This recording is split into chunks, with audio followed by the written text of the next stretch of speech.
प्रिय दर्शकों, आज हम चलते हैं राजस्थान के एक ऐसे गांव में जहां पे राजस्थान का इतिहास रचने के लिए राजस्थान में पहली बार माता पन्नाधाय के मंदिर की शुरुआत की जा रही है। और वहां पे जो संपादक है माननीय श्री नानजी भाई गुर्जर, आइए हम उनसे रूबरू होते हैं और उनसे वार्तालाप करते हुए आगे का कार्यक्रम बढ़ाते हुए अपन देखते हैं कि उनके दिल में एक कैसे लगन लगी, किस तरह से उन्होंने मानव सेवा करते हुए। उनके बारे में मैंने और भी सुना है कि वो पिछले 9 वर्षों से अपने खुद के पैसों से पेड़ पौधे नर्सरी से खरीदते हैं और गांव-गांव जाते हुए अपनी गाड़ी के द्वारा लोगों में जागरूकता फैलाते हुए पेड़ पौधे फ्री में वितरित करते आ रहे हैं। आइए हम उनसे सुनते हैं। नमस्कार जी। नमस्कार। क्या नाम है सर आपका? नानजी भाई गुजर।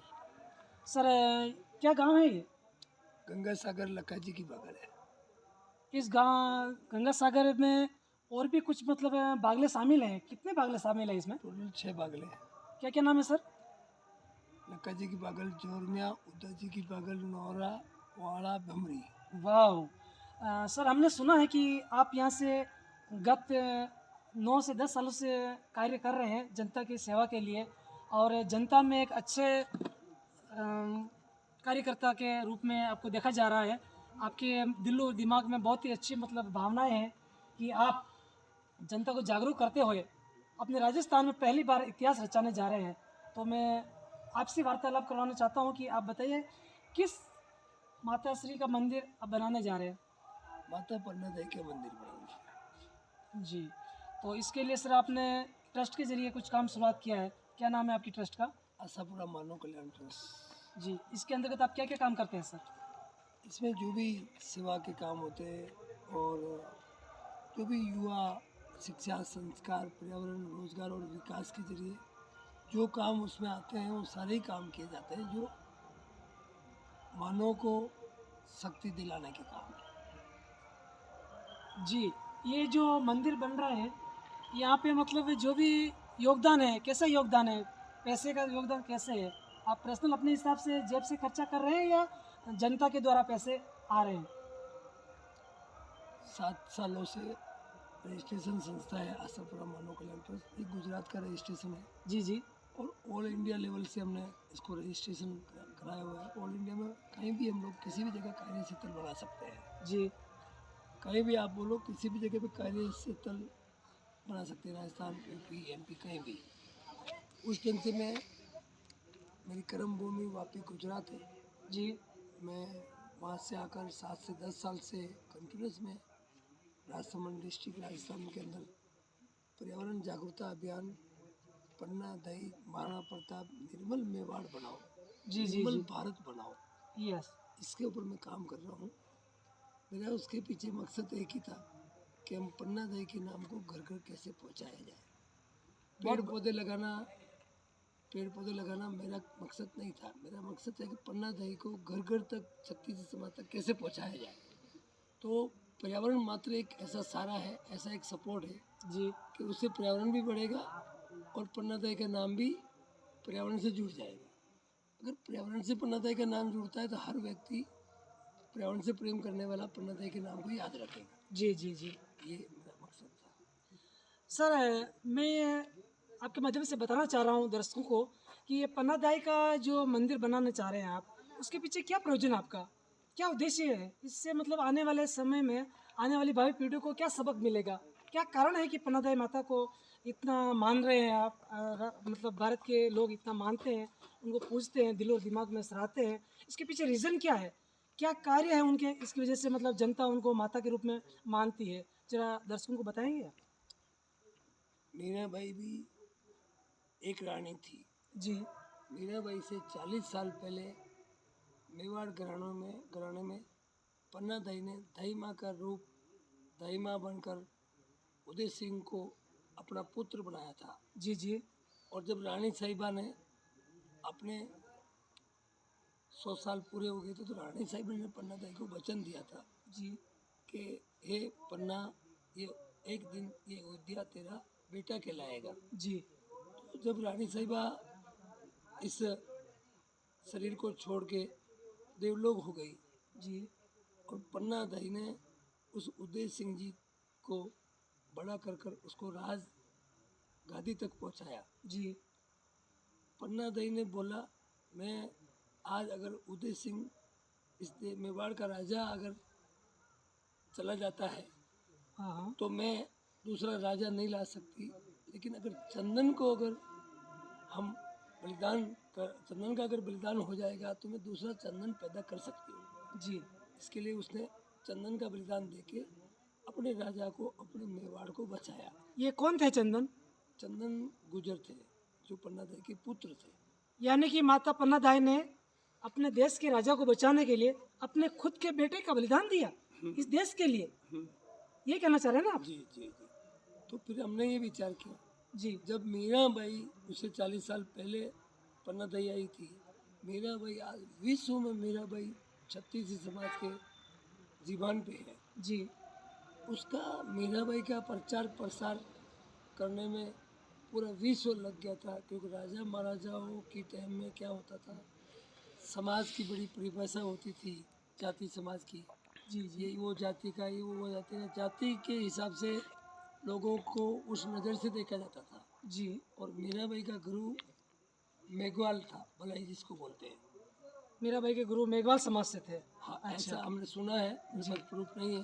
जी उसकी वजह से मीराबाई का प्रचार इतना भारी हुआ पूरे राजस्थान में, जी पूरे राजघराने में गुरु बनाने से, जी तो वो प्रसिद्ध हो गई पूरा विश्व में जी कि एक रानी, ऐसी रानी है, ऐसी एक कृष्ण भक्त मीरा है जी जिसने अपने ऐसे गुरु को गुरु बनाया जी और समाज के अंदर एक नया संदेश दिया जी जी बहुत कि बढ़िया। हम मनुष्य हैं। जी हाँ जब मीराबाई का मंदिर कृष्ण भगवान श्रीनाथ जी के सामने बन सकता है, जी मीराबाई का मंदिर चारभुजा के सामने, चारभुजा नाथ के सामने बन सकता है, जी हाँ पन्ना दाई का मंदिर क्यों नहीं बन सकता?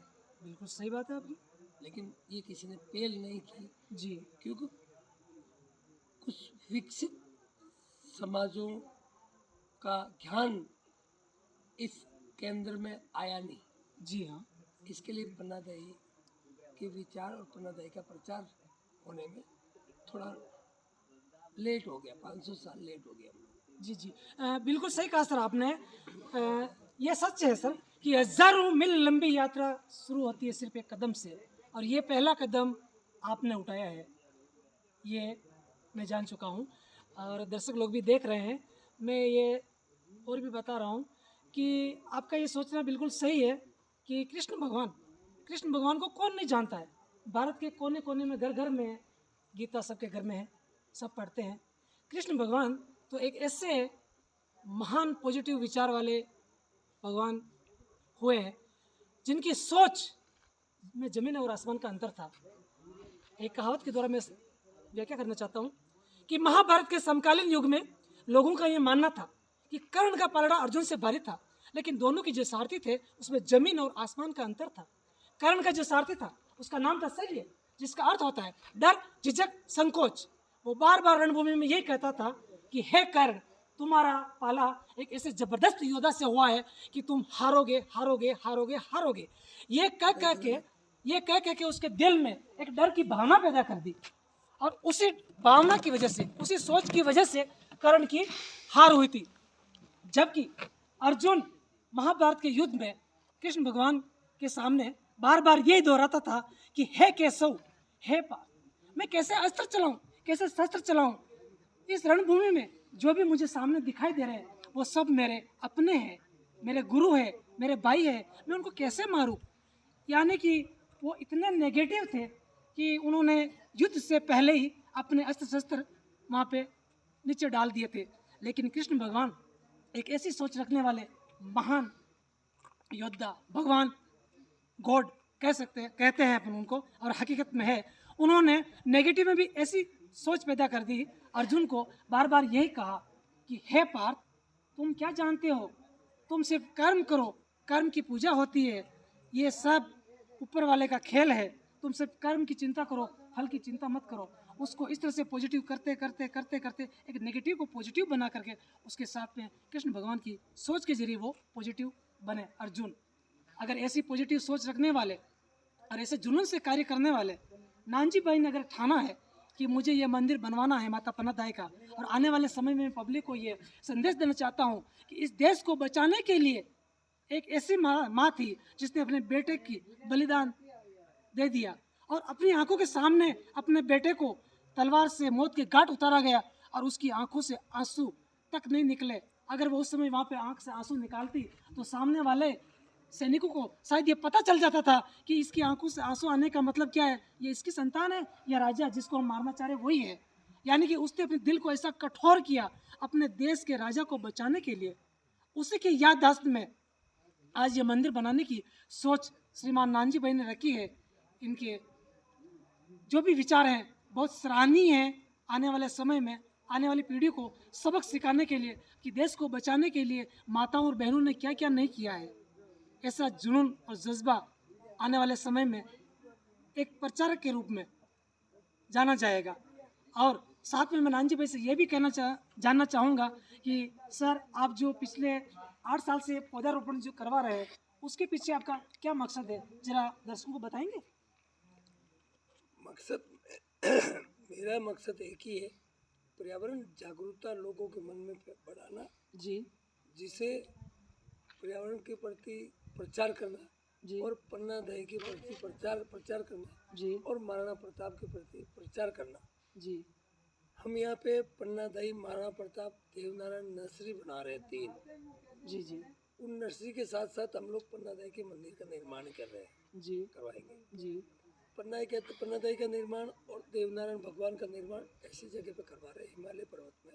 जी क्योंकि यहाँ मेवाड़ क्षेत्रफल में जी यहाँ पे 90% मानव प्राणी को पर्यावरण से कोई लेना देना नहीं है। वो क्यों सर?